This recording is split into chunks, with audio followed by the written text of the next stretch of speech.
ஆண்டவர் TMX முறுக்கு கம்பிகளின் அரசன்.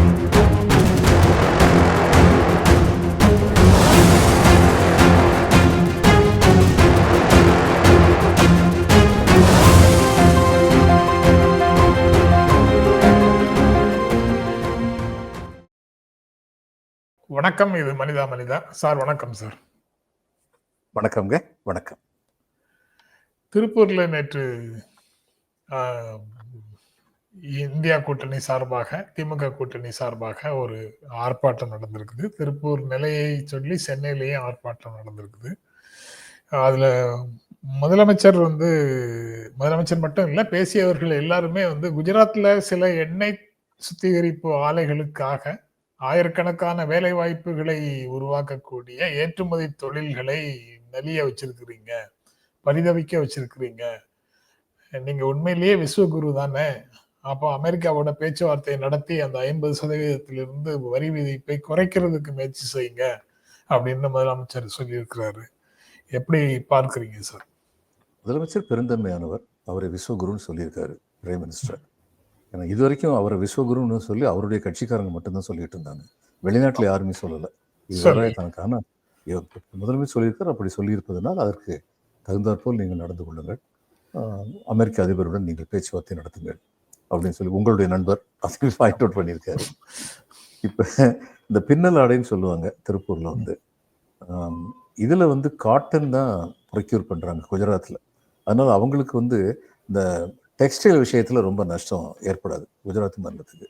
ஆனால் காட்டன்லேருந்து யான் பண்ணுறதும் இங்கே நிறைய பண்ணுறாங்க தமிழ்நாட்டில். யான் பண்ணுறது, அடுத்து இந்த ரெடிமேடு ட்ரெஸ்ஸஸ் பண்ணுறது, இதுவும் நிறைய பண்ணுறாங்க. ரெடிமேட் ட்ரெஸ் இங்கே பண்ணுறது பெரும்பாலும் அந்த மிடில் கிளாஸுக்கு தேவையான ஒரு $15 $20 அங்கே விற்பாங்க. ரொம்ப அதிகம் போனால் $30 விற்பாங்க. அப்படிப்பட்ட ஆடைகளாக இங்கே பெரும்பாலும் அவங்க பண்ணுறாங்க. அதனால் இவங்களுக்கு இது 50% டேரிஃப் கூட்டுறாங்கன்னா, இவங்க $20 விற்கிறத அவங்க டேரிஃப் கொடுத்து வாங்கணும்னா $30 வாங்கணும். இதுக்கு முன்னாடி நமக்கு 21% 22% இருந்தது. அப்போ $20 $24 ஆகும். அவங்க அதை $40 விற்பாங்க, அவங்களுக்கு ப்ராஃபிட் இருக்கும். ஆனால் இப்போ $20 $30 ஆயிடுது. அதனால வாங்குறதுக்கு ஆட்கள் தயங்க ஆரம்பிச்சிருவாங்க. ஏன்னா பாகிஸ்தானுக்கு 19% தான் டேரிஃப் இருக்கு. நமக்கு 50% போட்டுட்டு பாகிஸ்தானுக்கு 19% போடுறாங்க. அப்போ பாகிஸ்தான், பங்களாதேஷ், இந்தோனேஷியா, சைனா இவங்க எல்லாருமே இன்னைக்கு குறைந்த விலையில் எக்கனாமிக்கலி கம்பீட்டன்ட் ரேட் அப்படின்னு சொல்லி அவங்க அமெரிக்காவை கொடுக்க முடியும். நமக்கு அப்படி ஒரு கொடுக்க முடியாத ஒரு சூழ்நிலையை திருவாளர் டொனால்டு ட்ரம்ப் ஏற்படுத்தி விட்டார். நம்முடைய பிரதம மந்திரியின் மிக நெருங்கிய தோழர் ஏற்படுத்தி விட்டார். அதனால இவங்க இன்னைக்கு கஷ்டப்படுற நிலைமையில் இருக்காங்க. இது டெக்ஸ்டைல் பல பேருக்கு தெரியாதது, உங்களுக்கு தெரியும். அக்ரிகல்ச்சருக்கு, விவசாயத்துக்கு அடுத்தபடியாக இந்தியாவில் மிக அதிகமான வேலை வாய்ப்புகள் கொடுக்கப்பட்டிருப்பது டெக்ஸ்டைல தான். அப்போ இது பாதிச்சுன்னா ரொம்ப பாதிக்கும். இப்போ double digit for the first time Tamil Nadu பல ஆண்டுகளுக்கு அப்புறம் டபுள் டிஜிட் கொடுத்து காமிச்சாங்க. இவர்களுடைய தவறு இல்லாத சந்தர்ப்பத்தில் அந்த டபுள் டிஜிட் முன்னேற்றம் குறைக்கப்படலாம். அன்னைக்கு கணியன் போங்கன்னு சொன்னார், யாதும் ஊரே யாவரும் கேள்வியிருந்தேன். இன்னைக்கு அது உலகத்தில் மெய்யாயிருச்சு. The whole globe is a village அப்படிங்கிற மாதிரி ஆயிடுச்சு. அப்போ இன்னைக்கு சீனாவுக்கு உள்ள அவங்களை எதிர்த்து போரிடக்கூடிய வல்லமை இந்தியாவுக்கு இல்லை. அப்போ இந்தியா மாரல் ப்ரெஷர் கொண்டு வந்திருந்தா அமெரிக்க அதிபர் தயங்கியிருப்பார். அந்த மாரல் ப்ரெஷர் எப்படி வந்திருக்கும்? உலகத்தில் உள்ள பல நாடுகள் இந்தியாவுக்கு ஆதரவாக குரல் கொடுத்துருக்கணும். இவர் வருஷத்தில் முக்கால்வாசி நாள் பிரதமர் வெளிநாட்டுக்கு தான் போறாரு. ஆனால் இதுக்கு முன்னாடி வரைக்கும் 2014 முன்னாடி வரைக்கும் வாஜ்பாய் காலம் உட்பட இந்திய வெளியுறவு கொள்கை என்பது இந்திய வெளியுறவுத்துறை மிகுந்த கவனத்துடன் பரிசீலித்து கொள்கைகளை உருவாக்கும். அந்த கொள்கைகளைத்தான் நம்முடைய பிரதம மந்திரியும் வெளியுறவுத்துறை அமைச்சரும் கலந்து ஆலோசித்து இறுதிப்படுத்தி அந்த கொள்கையைத்தான் பிரதிபலிப்பார்கள். ஆனால் மோடி என்ன நினைச்சாரு, 1-to-1 ஈக்குவேஷன் நிறைய நான் சாதிச்சிருவேன் அப்படின்னு சொல்லி நினைச்சாரு. இந்த 1-to-1 ஈக்குவேஷன் இன்டர்நேஷனல் பாலிட்டிக்ஸில் பலன் தராது அப்படிங்கிறது இப்போ நமக்கு தெரியுது. இதனால நம்முடைய தொழில் மிக மிக பெரிய அளவில் பாதிக்கப்படும். இந்த 50% இருக்கிற வரைக்கும் 50% பெர்மனண்டா இருக்கும்னு நான் நினைக்கல. மோடி இவர் டொனால்டு ட்ரம்ப் தளர்த்துவார் அப்படிங்கிறது எனக்கு தெரியும். ஆனா கொஞ்ச நாளைக்கு நம்முடைய தொழில் ரொம்ப ரொம்ப பாதிக்கப்படும். அது உண்மைதான். அவர் கையில் இருக்கிற கார்டை அவர் காமிக்கிறாரா என்ன? ஆமா, உங்களுடைய ஏற்றுமதி கடுமையாக பாதிக்கும் அப்படின்றத சொல்றாரு. இல்ல அது மட்டும் இல்ல, முதலமைச்சரும் சொல்றாரு, நீங்களும் சொல்றீங்க அவர் உற்ற தோழர் மோடிக்கு அப்படின்னு. ஆனா தோழமைக்குள்ள எங்க வந்தது சிக்கல் அப்படிங்கிறது ஒரு கேள்வியாக இருக்குல்ல சார், விவரம் தெரியாம நானும் நான் நானும் பாக்குறவங்களுக்கு. முதலமைச்சரோ அப்படி சொல்றோம்னா அது காரணம் இவர் தாங்க அவர் போய் கட்டி பிடிச்சி போஸ்ட் கொடுத்து அவருக்காக பிரச்சாரம் பண்ணி எல்லாம் பண்ணாரு. அந்த தேர்தல் இதுக்கு முந்தின தேர்தல் அவர் ஆமா. தோத்த தேர்தலில் எல்லாமே பண்ணாரு. அடுத்து வந்து போட்டி போடும்போது அவரை பார்க்காம வந்துட்டாரு. அவர் ஜெயிக்க மாட்டார்னு நினைச்சாரு ட்ரம்ப் ஜெயிச்சிட்டாரு. ஜெயிச்ச உடனே நீ என்னை பார்க்க கூட மாட்டியா, எனக்கு என்ன செய்யறதுன்னு தெரியுங்கிற மாதிரி இப்போ அவர் பிஹேவ் பண்றாரு. ஈகோ ப்ராப்ளம் இருக்கு. இதையும் தவிர அவங்க வந்து எல்லா விதமான உண்மைகளையும் சொல்றாங்க. அவங்க சொல்றதுல பொய் என்னன்னா, நீங்க வந்து ரஷ்யாவுடைய போருக்கு வந்து உதவுறீங்க அவங்களுடைய ஆயுளை வாங்குறது மூலம். ஏன் அப்ப சைனாவை தான் உதவுதுன்னு சொல்லணும்? சைனாவை தான் ஃபியூவல் வாங்குறோம். அப்ப நம்ம வந்து ஃபியூவல் வாங்கும்போது மட்டும் சைனா உதவுறத புரிஞ்சுக்க முடியும் சார். அவங்க ஏற்கனவே அந்த பிளாக்ல இருக்கிறாங்க. அது போக பிரைமரியான ரைவல்ரியும் சைனாவுக்கும் இவங்களுக்கும் இடையில தான். அதனால அது வந்து தோழமையோடும் போட்டியோடும் தோழமையோடும் மோதலோடும் மாறி மாறி இருக்கும். அது ஒருவருக்கு ஒருவர் கையை விரிச்சு வச்சுட்டு சண்டை போட ஆரம்பிச்சிட்டாங்கன்னா அது உலக போர் தான். ஆனா ரஷ்யாவோ சைனாவோ பண்றது யுஎஸ்க்கு அதிர்ச்சி அளிக்காது, ரியாக்ட் பண்ண தோண்டாது. உற்ற தோழர்னு நம்பிட்டு இருந்தவங்க அப்படி செய்யும் போதுதான் அந்த வருத்தம் வரும் அவங்களுக்கு. முதல்ல அவங்க இதை எதிர்க்கல, அமெரிக்கா எதிர்க்கல. இன்டர்நேஷனல் ஃபியூவல் பிரைசஸ் வந்து ஒரு பெரிய சரிவை சந்திச்சிடக்கூடாது அப்படிங்கிறதுனால இதை வந்து அவங்க ஆதரிக்கத்தான் செஞ்சாங்க. இன்னைக்கு அவருக்கு அமெரிக்காவில் சில கட்டாயங்கள் என்று ஏற்பட்டிருக்கின்றன. அமெரிக்க பொருளாதாரத்தில் சில சிக்கல்கள் ஏற்பட்டிருக்கின்றன. சிக்கலுக்கு தீர்வு காணணும். ஆனால் இவர் காண்பது வந்து தீர்வாங்கிறது நமக்கு தெரியல. ட்ரம்ப் செய்கிறது வந்து தீர்வா அப்படின்னு நமக்கு தெரியல. எடுத்தேன் கவிழ்த்தேங்கிற மாதிரி இவர் பண்ணிக்கிட்டு இருக்காரு. இந்த நேரத்தில் இந்தியா வந்து பலமிழந்து போய் நிற்குது. இப்போ இதுக்கு வந்து பாகிஸ்தானுக்கு வந்து 19% சொல்லி டிசைட் பண்ணுறாரு டாரிஃபு. அடுத்து இவர் எஸ்சிஓ கான்ஃபரன்ஸ் போய் கலந்துக்க போகிறாரு. அங்கே பாகிஸ்தானுக்கும் வந்து அழைப்பு கொடுத்துருக்காங்க. பாகிஸ்தானை வச்சுக்கிட்டு பயங்கரவாதத்தை எதிர்த்து நாங்கள் சரி நிச்சயமாக இருக்கிறோம். சீனா சொல்லுது எங்கள் நாட்டிலையும் பயங்கரவாதம் இருக்குது, பயங்கரவாதத்தை எதிர்த்து நாங்கள் நிற்கிறோம். பாகிஸ்தானுடைய பயங்கரவாதம்னு யாருமே பேச மாட்டேங்கிறாங்க. எப்போ இந்தியாவுக்கு யார் என்று தோழர்கள் இன்டர்நேஷனல் அரேனால? அப்போ இவங்க வந்து நமக்கு வந்து ஆயில் வாங்குறது நமக்கு நல்லதாக இருக்குன்னு அதுவும் அவங்க என்ன சொல்லியிருக்காங்க, அமெரிக்கா வந்து கொளுத்தி போட்டிருக்காங்க. இங்கே உள்ள இவங்க ஆயில் வாங்குறது அங்கே உள்ள பிராமின்ஸுக்கு மட்டும்தான் ஹெல்ப் பண்ணுது. அங்கே உள்ள மக்களுக்கு, சாதாரண மக்களுக்கு பலன் இல்லை. அவங்க பிராமின் சொன்னது இங்கே தவறாக புரிந்து, அந்த பாஸ்டன் பிராமின், அந்த எலிட்டிஸ்ட் அப்படிங்கிற அர்த்தத்தில் அவங்க சொல்லியிருக்காங்கன்னு நான் நினைக்கிறேன். அந்த மிடில் ஆஃப் 20th century வரைக்கும் அந்த பாஸ்டன் அவங்க இதில் படித்தவங்களா இருப்பாங்க. மெசச்சூசெட்ஸ் இது மாதிரி ஐவி லீக் யூனிவர்சிட்டியில் படிச்சிருப்பாங்க. இங்கிலீஷ்காரங்க ட்ரெஸ் பண்ணுற மாதிரி இவங்க ட்ரெஸ் பண்ணுவாங்க. அமெரிக்கன்ஸ் ரொம்ப இன்ஃபார்மல். இது கூட ஆஃபீஸு கூட அவங்க வந்து இதில் ஹாஃப் ட்ராயரில் போவாங்க. பாஸை வந்து ஃபர்ஸ்ட் நேமில் தான் கூப்பிடுவாங்க. பாஸ் வந்து அவரோட பேர் வந்து ஸ்டீவன் ஃபோர்டு, ஸ்டீவ் அப்படின்னு தான் கூப்பிடுவாங்க. ஆனால் அந்த கல்ச்சர் அங்கே கிடையாது, பிரிட்டனில் கிடையாது. இவங்க வந்து இந்த பாஸ்டன் பிராமின்ஸ் அந்த மாதிரி எலிட்டிஸ்டாக தங்களை நினைக்கிறவங்க, பிரிட்டன் உள்ளது மாதிரி பண்ணுறதுன்னு சொல்லி நினைக்கிறவங்க, இந்த மாதிரிப்பட்ட ஆளுங்க. அவங்க சொல்ல வந்தது என்னன்னா, இங்கே வசதியானவங்களுக்கு மட்டும்தான் கொடுக்குறாங்க, இந்த ஆயிலை வாங்கி கொடுக்குறாங்க, ரஷ்யன் ஆயிலை வாங்கி இந்திய அரசு வந்து அவங்களுக்கு அலாட் பண்ணுது, அதில் சாதாரண மக்களுக்கு பலன் இல்லை. அது உண்மைதான். இந்த குற்றச்சாட்டுக்கு மோடி பதில் சொல்லணும். ஏன்னா எல்லாத்தையுமே ஐஓசி ரிஃபைனரியில் கொடுத்துருந்தா அந்த குரூட் ஆயில் அத்தனையும் பெட்ரோல் விலை வந்து ரொம்ப கம்மியாக பெட்ரோல் குறைச்சிருக்கலாம். நமக்கு ஒரு 5 ரூபா 10 ரூபா ஒரு லிட்டர் பெட்ரோலுக்கு மிச்சமா இருக்கும். அதை ஏன் செய்யல? அப்படியே நமக்கு குறைக்கலன்னாலும் அரசுக்கு தான், அரசு நிறுவனத்துக்கு தான் அந்த லாபம் முழுக்க வந்து சேர்ந்திருக்கும். போயிருக்கும். ஆனா இன்னைக்கு வந்து ஆனந்த் ஸ்ரீனிவாஸ் அவர் வந்து அன்னைக்கு வந்து பேசிட்டு இருக்கும் சொன்னாரு, 7 மாசத்துல ரிலையன்ஸுக்கு வந்து 50,000 கோடி ரூபாய் லாபம் கிடைச்சிருக்குன்னு சொல்லி புள்ளி விவரம் கொடுத்தாரு. இப்போ தனிப்பட்ட சில பேருக்கு அவ்வளவு பெரிய லாபம் வாங்கி கொடுக்கறது வந்து ஒரு நாட்டுடைய அல்லது ஒரு அரசுடைய கடமையா இருக்க முடியுமா இந்த நேரத்தில்? அது என்ன சார், ஒரு ஏக்கு போக வேண்டிய பணம் எல்லாம் இன்னொரு ஏக்கு போகுது.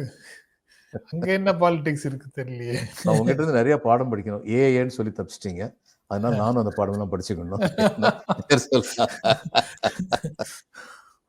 இல்ல, ஒரு ஏட்டு மட்டும்தான் ரிஃபைனரி இருக்கு, இன்னொரு ஏட்டு இல்ல. இருந்தா அந்த இன்னொரு ஏக்கு தான் ரொம்ப போயிருக்கும் அப்படின்னு தான் பொதுவாக மக்கள் நம்புறாங்க. ஸோ அப்போ இன்னைக்கு வந்து என்ன ஆகுதுன்னா, உள்நாட்டிலேயே வந்து மோடி அவர்கள் சில கேள்விகளை எதிர்கொள்ள வேண்டிய நிலையில் இருக்கு. நீங்க ஏன் பிரைவேட் செக்டரில் உள்ளவங்களுக்கு அவ்வளோ ஐஓசியும் கொடுத்துருக்காங்க, அந்த ஐஓசி கொடுத்த விட அதிகமாக வந்து அவங்களுக்கு கொடுத்துருக்காங்க. அப்போ அதுக்கு வந்து பதில் சொல்ல வேண்டிய கட்டாயத்தில் இருக்கிறாரு அவங்க வந்து. ஆனால் அவங்க சொல்றதுல வந்து எது தவறு இருக்குன்னா, என்னமோ நம்ம ஆயிலுக்கு பணம் கொடுத்து வாங்கிட்டதுனால, நம்ம இத்தனைக்கும் அது ருப்பி ட்ரேடு, டாலர் கூட கிடையாது, இது நம்ம பணம் கொடுத்து வாங்கிட்டதுனால தான் இந்த ரஷ்யாவுடைய யுத்தத்தையே நம்ம ஃபினான்ஸ் பண்றோம் அப்படிங்கிற மாதிரி சொல்றது. இங்கதான் சிறுபிள்ளைத்தனமா பேசுவாங்க அரசியல்வாதிகள் நினைச்சேன். அங்க அமெரிக்காவில் அதிகாரிகளே அது மாதிரி பேசுவாங்க, சிறுபிள்ளைத்தனமா பேசுவாங்க. 10 துப்பாக்கியில ஒரு துப்பாக்கி வந்து ரூபாயில வாங்கினது அப்படின்னு சொல்றாரா இருக்கும் சார். அதுக்கப்புறம் சார் அதிமுகவுக்குள்ள இருக்கிற யுத்தமும் முடிந்த மாதிரி இல்லை. செங்கோட்டையன் செப்டம்பர் 5ஆம் தேதி அவர் வந்து மனம் திறந்து பேசுகிறேன் அப்படின்னு சொல்லியிருக்கிறாரு. அது ஒரு பெரிய பரபரப்பான செய்தியாக நடமாடிட்டு இருக்குது. அதிமுகவை சிதைப்பதே பாரதிய ஜனதா கட்சியினுடைய நோக்கம், வியூகம் அப்படிங்கிற லெவல்ல ஊடகங்கள் விவாதம் நடத்திட்டு இருக்கிறாங்க. நீங்க எப்படி பார்க்கிறீங்க அதை? பிஜேபியுடைய நோக்கம் வந்து என்னன்னா தமிழ்நாட்டில் ஆட்சி பிடிக்கணும். அந்த நோக்கத்தை பற்றி நம்ம குறை சொல்ல முடியும். எந்த அரசியல் கட்சியும் இது அதிகாரத்தை கைப்பற்ற வேண்டும் அப்படின்னு நினைப்பாங்க. இன்னைக்கு அவங்களுக்கு அந்த பலம் இல்லை. 2026 அவங்க மிஞ்சி போனால் ஒரு 7 சீட்டாக ஒரு பெரிய அதிசயமாக இருக்கும். ஒற்றை இலக்கத்தில் தான் அவங்களுக்கு சீட் வந்து வின் பண்ணுவாங்க அப்படிங்கிறது அவங்களுக்கும் தெரியும். ஆனால் அவங்களுடைய முதல் நோக்கம் வந்து என்னன்னா திமுகவை ஆட்சியிலிருந்து அகற்றி விட வேண்டும். அப்படி அகற்றி விடும்பொழுது வருகின்ற ஆட்சி நமக்கு கட்டுப்பாட்டில் உள்ள ஒரு ஆட்சியாக இருக்க வேண்டும். அப்போ அதிமுக வந்து கூட்டணியில் வந்து சேர்ந்தையோ தனிப்பெரும்பான்மையோ ஒரு ஆட்சி அமைக்கிற நிலைமைக்கு வந்துச்சுனாலும் அதிமுக வந்து இவங்களுடைய கட்டுப்பாட்டில் தான் இருக்குங்கிற நம்பிக்கை அவங்களுக்கு இருக்கு. ஏன்னா இபிஎஸ் தொடர்ந்து ப்ரெஷரில் வச்சுக்கிட்டே இருக்காங்க. முதல்ல வந்து சசிகலாவையும் தினகரனையும் ஓபிஎஸ்ஸையும் பார்ட்டியில் சேர்த்துக்கோங்கன்னு சொன்னது இவங்க தான். ஏன் நம்ம எல்லாருக்குமே தெரியுமே, ஓபிஎஸும் இபிஎஸும் கை குலுக்கிறது கவர்னர் ராஜ்பவனில் கவர்னர் 2 பேரையும் வந்து வாழ்த்துறாரு. இது கவர்னர் வேலையா? ஒரு அரசியல் கட்சியில் 2 பேர் சண்டை ஓட்டுக்கிட்டாங்க, சேர்ந்துக்கிட்டாங்கன்னா அது கவர்னர் வேலையா? இந்த அளவுக்கு கவர்னருடைய தகுதியை கீழ்த்தரமாக நடத்தியது இந்த பாஜக அரசு தான். அடுத்து வந்து இப்ப என்ன பண்ணிருக்காங்க, இது இவர் சேர்த்து வைக்கவே மாட்டாங்க. அதை நல்லிஃபை பண்றதுக்கு அடுத்தாப்புல முயற்சியா சார்? இல்ல, அது நல்லிஃபை ராஜ்பவன்ல அதாவது அவங்க என்ன பாக்குறாங்கன்னா, ராஜ்பவனுடைய கடமை வந்து first responsibility to destabilise elected government. DMK மேல என்னன்னு சொல்லிக்கிட்டே இருக்கணும். அது திரு ஆர் என் ரவி செம்மையாக செயல்படுகிறார், அதுல சந்தேகமே இல்லை. ஆனா செம்மையா செயல்பட்டு செம்மையாக மூக்கறுபட்டும் போகிறார். ஆனா அதை பத்தி அவர் கவலையே இல்லை. ஏன்னா இவ்வளவு தூரத்துக்கு தப்பா பேசுறீங்கன்னு சொன்னா அதை பத்தி கவலைப்பட மாட்டார். அடுத்து இன்னொரு தப்பை பத்தி பேசிட்டு போயிடுவார். ஸோ இப்ப ரெண்டாவது அவங்களுக்கு என்ன, இவர் வந்து தினகரனையும் சசிகலாவையும் ஓபிஎஸையும் சேர்க்கவே மாட்டேன்னு சொல்லிட்டாருன்னா அப்போ உள்ளேயே அவருக்கு ப்ரெஷர் கொடுப்போம். ஏன்னா அவங்கள சேர்த்துட்டாருன்னா இவர் வந்து டீஸ்டெபிலைஸ் ஆயிடுவார். அதுதான் என் நோக்கம். அப்போ அவங்கள சேர்க்க விட மாட்டேங்கிறாரா? வாருங்கள் திரு செங்கோட்டையன் அவர்களே, டெல்லிக்கு வாங்கன்னு சொல்லி கூப்பிட்டு போனாங்க. உடனே ரொம்ப நம்பிக்கையோடு போயிட்டு திரும்பி வந்தார். திரும்பி வந்ததுக்கப்புறம் இது வந்தது, கூட்டணி அனௌன்ஸ்மெண்ட் வந்தது. செங்கோட்டையன் ஓரளவு மனச்சோர்வு அடைஞ்சிருக்கலாம். ஆனால் அவங்க வந்து அந்நேரம் சொல்லியிருப்பாங்க, அஞ்சற்க அப்படின்னு சொல்லியிருப்பாங்க, காலம் வரும் காலம் கனியும் சொல்லியிருப்பாங்க. இப்போ சிக்னல் கொடுத்துருக்கலாம். இப்படித்தான் நான் நினைக்கிறேன். இது எல்லாமே வந்து பிஜேபியுடைய சூட்சிமங்கள் தான். அவங்க தான் பின்னாடி இருந்து இயக்குறாங்க. அதாவது நான் சொன்னேன் முதல்ல, ஒரு கட்சி வந்து ஆட்சியை பிடிக்கணும்னு ஆசைப்படுறதுல எந்த தப்பும் இல்லை, அது அவர்களுடைய அரசியல் உரிமை. ஆனால் there is something called ethics. அந்த எத்திக்ஸை பத்தி கொஞ்சம் கூட கவலைப்படாதவங்களா பிஜேபி இருக்காங்க. அவ்வளவு. ஆட்சியை பிடிக்கிறதுக்காக இதை பண்ணல சார், 2வது இடத்தை பிடிக்கிறதுக்கு தான் பண்றோம், அதனால பண்ணலாம்ல. அதுக்கு எத்திக்ஸ் தேவையில்லை. அதுக்கு அடுத்து இவங்களே இவருக்கு ஆசீர்வாதம் பண்ணி ஏடிஎம்கே வந்து டிவிகே கூட அலைன்மெண்ட் வச்சுங்கன்னு சொல்லலாம். உள்ள அப்படி ஆசீர்வாதம் பண்ணி அனுப்பிட்டு வெளியில வந்து துரோகம் செய்து விட்டார்கள்னு பேசிக்கலாம். அது மூலம் ஏடிஎம்கேக்கும் டிவிகேக்கும் கம்பைன்டு சேர்ந்து ஜாஸ்தியாகும்னா, ஏன்னா அவங்களுடைய முதல் நோக்கம் திமுகவை ஆட்சியிலிருந்து அகற்ற வேண்டும். அதுக்கு என்னென்ன செய்ய முடியுமோ அத்தனை செய்யறது. இல்ல, அப்படி நடந்திருந்ததுன்னா அதிமுக ஒரு கணிசமான வாக்குகளை பெறக்கூடிய வாய்ப்பு வந்துடும் சார். ஆனா யாரெல்லாம் அதிமுக இருந்து வெளியில வர்றாங்களோ அவங்க எல்லாரையும் டிவிகே பக்கம் அனுப்பிட்டா கடைசியில ஒண்ணுமே இல்லாத கூட்டணி இது அப்படிங்கிற கார்டை பயன்படுத்தி இபிஎஸ்சியும் கூட்டணி ஆட்சிக்கு அழுத்தம் கொடுத்துட்டு எல்லாரையும் ஒரே அணிக்குள்ள கொண்டு வருவதற்கு முயற்சி பண்ணலாம் அப்படிங்கிறது அவங்களுடைய திட்டம். பண்ணலாம். ஆனா டிவிகே ஏடிஎம்கே சேர்ந்து கூட்டணி அமைச்சு ஒரு கவர்மெண்ட் ஃபார்ம் பண்ற மாதிரி இருந்ததுன்னா அந்த கவர்மெண்ட் டீஸ்டெபிலைஸ் பண்ணிட்டு கவர்னர் ஆட்சியை கொண்டு வந்துட்டா ரொம்ப லேசா போயிடும். அது எல்லாமே திட்டம், ஆனா நடக்கிறது மக்கள் அதை அனுமதிக்க போறது இல்லை அப்படிங்கிறது அதுல இருக்கு. அதுபோக எடப்பாடி பழனிசாமி தானே சார் செங்கோட்டையன் பழைய தலைவர், அவரே தான் வந்து எடப்பாடியையே சூஸ் பண்ணி முத்துசாமி அந்த மாதிரி நபர்களோட அறிமுகப்படுத்தி வச்சாரு, இவர் மேல வந்தாரு அப்படிங்கிறது எல்லாம் வரலாறு. கடைசி கால வரலாறு ஜெயலலிதா இருக்கிற வரைக்கும் 2012 அமைச்சர் பொறுப்புல இருந்து நீக்கிய செங்கோட்டையன் அவங்க இருக்கிற வரைக்கும் சேர்த்து கொள்ளப்படவே இல்லை அமைச்சரவையில். ஜெயலலிதா மறைவுக்கு பிறகு முதலமைச்சராக எடப்பாடி பழனிசாமி தான் செங்கோட்டையனை மீண்டும் அமைச்சரவைக்குள் சேர்த்து கொண்டார் அப்படிங்கிறது ஒரு பெரிய உண்மையாக நிக்குது. அவங்க சேர்த்துக் கொள்ளப்படாததுக்கு காரணம் வந்து பத்திரிகை உலகில் பேசப்படுகின்றது. he displeased ஜெயலலிதா சரி. ஆன் சம் பர்சனல் ரீசன்ஸ் அப்படி சொல்லி சொன்னாங்க. அதனால ஜெயலலிதா சேர்த்துக்கலன்னு. இவர் அவரை சேர்த்துக்கிட்டதும் வந்து அந்த நேரத்தில் வந்து எல்லாரையுமே சேர்த்து இணைந்து போக வேண்டிய கட்டாயம் வந்து இபிஎஸ்க்கு இருந்தது. இல்ல சார், அப்ப எடப்பாடி பழனிசாமி, ஓபிஎஸ் எல்லாருமே பேசிய பேச்சு வந்து அம்மாவின் அமைச்சரவை அப்படியே இருக்கும்.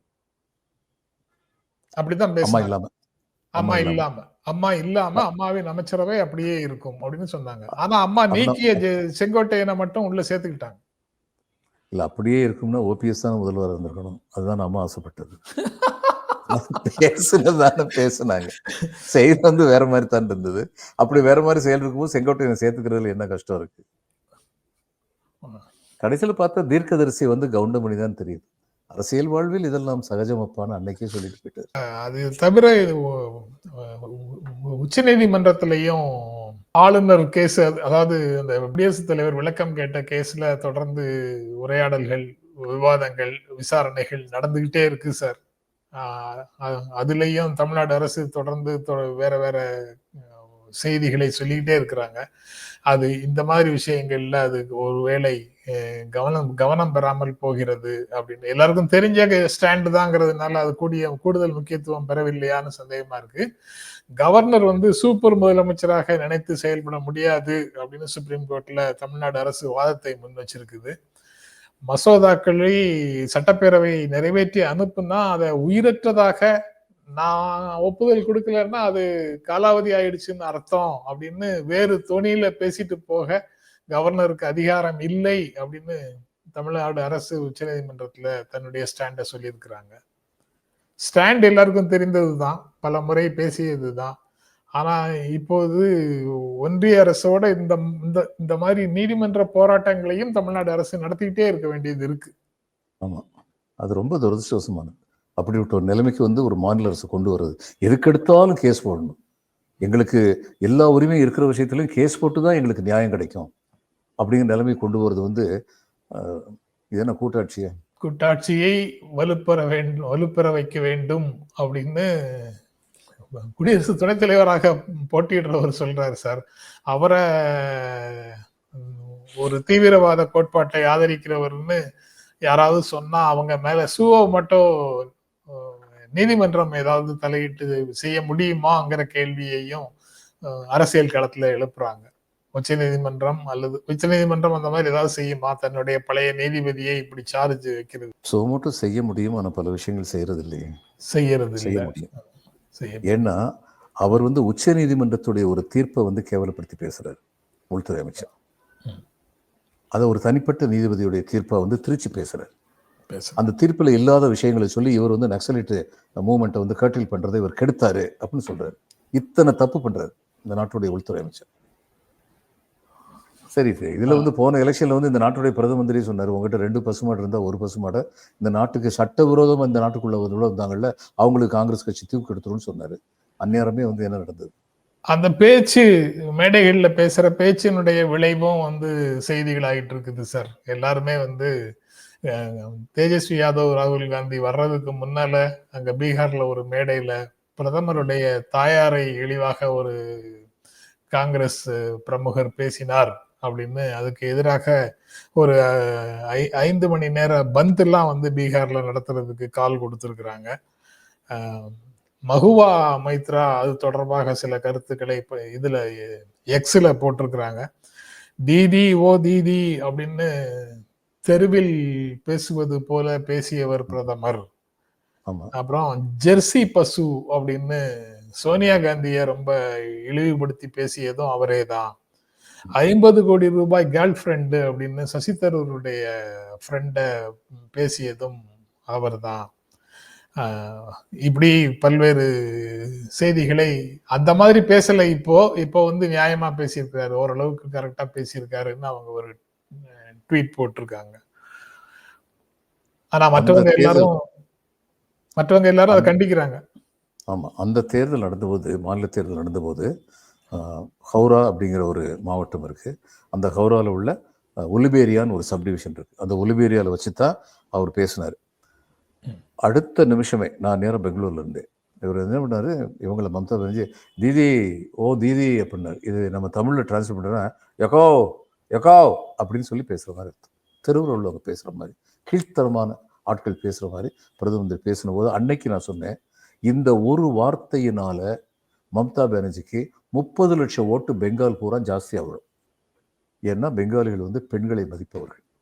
அவங்ககிட்ட யாரோ இன்னொரு ஊர்லேருந்து வந்து நம்ம ஊர் பொண்ணை வந்து இது மாதிரி பேசுறது அவங்க சகிச்சிக்க மாட்டாங்க.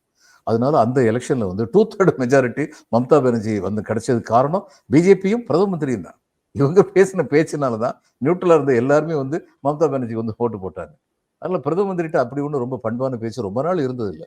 ஏன்னா இதில் ஒரு பிரதம மந்திரி பேசுகிற பேச்சா 56 இன்ச்சு செஸ்ட் பார்க்குறியா அப்படிங்கிறது பிரதம மந்திரி பேசுகிற பேச்சா?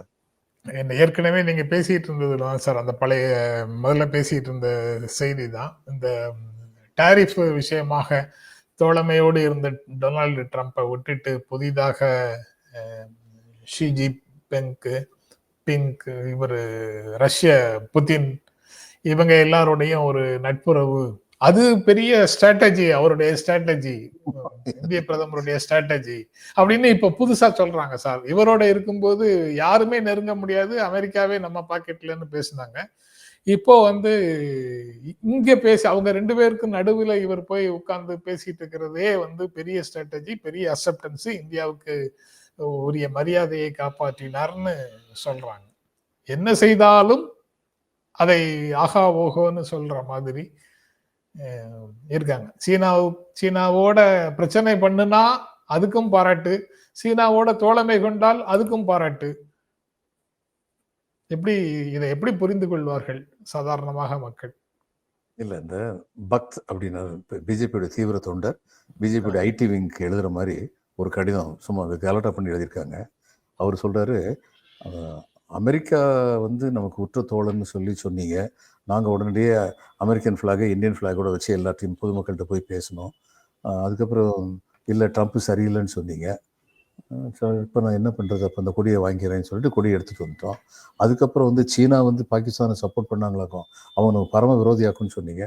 நாங்களும் சீனாவை எடுத்து அந்த சீன பொருள்லாம் வாங்காதீங்கன்னா தெருவில் போய் சொன்னோம். இப்போ என்னென்னா சீன அதிபர் கூட கைவலிக்கிட்டு இருக்காரு. இப்போ நீங்கள் எங்களுக்கு வந்து ஒரு எஸ்ஓபி ஒன்று வைங்க, ஒரு மாதத்துக்கு வாரத்துக்கு ஒருக்க இந்த வாரம் நாங்கள் யாரை பாராட்டணும், யாரை குறை சொல்லணும்னு சொன்னீங்கன்னா எங்களுக்கு உதவியாக இருக்கும் அப்படின்னு சொல்லி ஒரு பிஜேபி தீவிர தொண்டு வந்து பிஜேபி ஐடி விங்க் எழுதுகிற மாதிரி சும்மா கலட்டா பண்ணி ஒருத்தங்க எழுதியிருந்தாங்க. ஆனால் உண்மையிலேயே அது மாதிரி தான் இப்போ நிலைமை இருக்குது. அதாவது சர்வதேச உறவுகளில் வந்து there are no permanent enemies are permanent friends அப்படிங்கிறது நிஜம். ஆனால் அதை கையாள வேண்டிய முறை வந்து என்னென்னா, அதை தெருவு கொண்டு போகக்கூடாது. இப்போ எல்லாத்தையுமே தெருவு கொண்டு போனார் இவர் வந்து. அப்போ தெருவு கொண்டு போகும்போது இன்னைக்கு விரோதின்னு சொல்லிட்டு நாளைக்கு நண்பர்னு சொன்னால் அவங்களுக்கு குழப்பம் வராதா? இதில் வந்து முரசொலி மாறன் வந்து WTO கான்ஃபரன்ஸில் வந்து ரொம்ப அழகாக சொன்னார். அதாவது இந்த இதுக்கெல்லாம் நம்ம விவசாய பொருட்களுக்கு வரி போடணும்னு ஒத்தக்காலில் நின்றாங்க இந்த வளர்ந்த நாடுகள். அப்போ நம்ம இதில் பிரபு வந்து காமர்ஸ் செக்ரட்டரி இருந்தார், கர்நாடகா கார்டரை சேர்ந்த ஆஃபீஸர். நான் போயிருந்தேன், ஃபியோவில் டைரக்டர் ஜெனரலாக இருந்தாலும் எங்களையும் கூப்பிட்டுருந்தாங்க.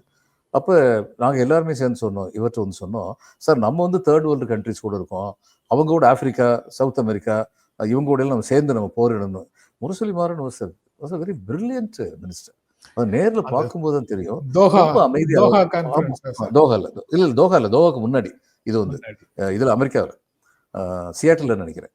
அப்போ அவர் வந்து சொன்னார், இல்லை நம்ம வந்து பல விஷயங்களில் வந்து தேர்ட் வேர்ல்டு கூட இருக்கோம், ஐடியில் வந்து நம்ம ஃபஸ்ட் வேர்ல்டுக்கே நம்ம வந்து தண்ணி காட்டிகிட்டு இருக்கோம். அப்படி இருக்கும்போது நம்ம வந்து ஃபஸ்ட் வேர்ல்டுன்னு சொல்ல முடியாது, தேர்ட் வேர்ல்டுன்னு சொல்ல முடியாது. அப்படி ஒரு சார்பு எடுத்துட்டோம்னா அதுலேயே நிற்க வேண்டியிருக்கும். அதை என்ன பண்ணுறதுன்னு யோசிக்கணும் அப்படின்னாரு. அந்நேரம் நாங்கள் வந்து ஒரு கருத்து சொன்னோம், சார் வெரி சிம்பிள், இதில் வந்து என்ன சொல்லியிருக்கு, எல்லாரும் சேர்ந்து ஏகமனதாக சொன்னால் தான் தீர்மானம் நிறைவேறும்னு சொல்லியிருக்கு. அதனால் ஒரே வார்த்தை சொல்லிட்டு போக வேண்டியதானே, we agree on everything or we agree on nothing அப்படின்னு சொல்ல வேண்டியது. இது பேச்சு வாக்கில் நான் சொல்லிக்கிட்டு இருந்தபோது அவருடைய இதை பாருங்க, ஷார்ப்னஸ் பாருங்க, பாலச்சந்திரன் யூ ரிப்பீட் இட் அப்படின்னாரு. நான் சொன்னேன், சார் இது WTO ரெகுலேஷன் சொன்னேன் சார், நம்ம எல்லாரும் ஒரு மனதாக தீர்மானித்தால் தானே சார் தீர்மானம் அப்படின்னேன்.